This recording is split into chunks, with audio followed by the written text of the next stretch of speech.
Hey everybody, so in this video we're going to be proving basic trig identities. So you see here that we have tangent plus sine theta. This is all over 1 plus cosine theta and it equals tangent theta. So the first thing we're probably going to want to do is rewrite this tangent so that it is in terms of sine and cosine. So here we have sine of theta. This is going to be over cosine theta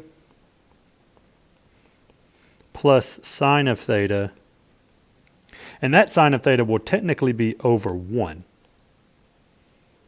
And this will all be over 1 plus cosine theta.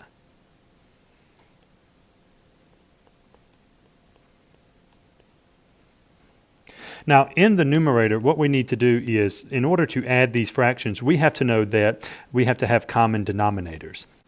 We're going to have to multiply this by cosine theta over cosine theta.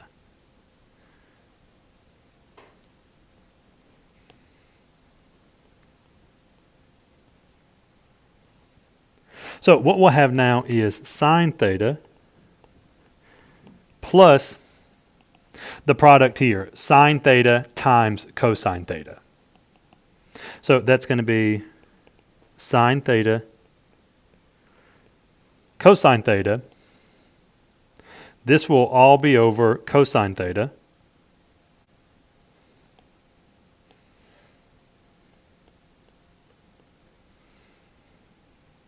And here, this lastly will all be over 1 plus cosine theta.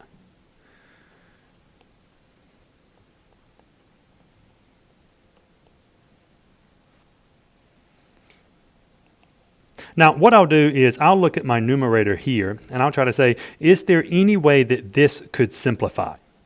So here I have sine theta plus sine theta cosine theta, and I want to know, can that simplify at all? Well, anytime you're trying to simplify a binomial, you always want to check for factoring first. So here, I'll factor out a sine theta. So that leaves me with 1 plus cosine theta. This will all be over cosine theta.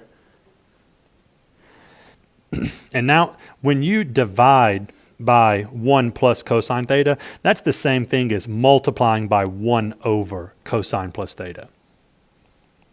So here I have times 1 over 1 plus cosine theta. So here, this will reduce 1 plus cosine theta and 1 plus cosine theta. I'm left with sine over cosine. So here I have sine theta. This is all over cosine theta. And sine theta over cosine theta will reduce to tangent theta. All right, that's going to be it for this example. I hope you found it helpful. If you have any questions, please leave them in the comments, and we'll see you all in the next video.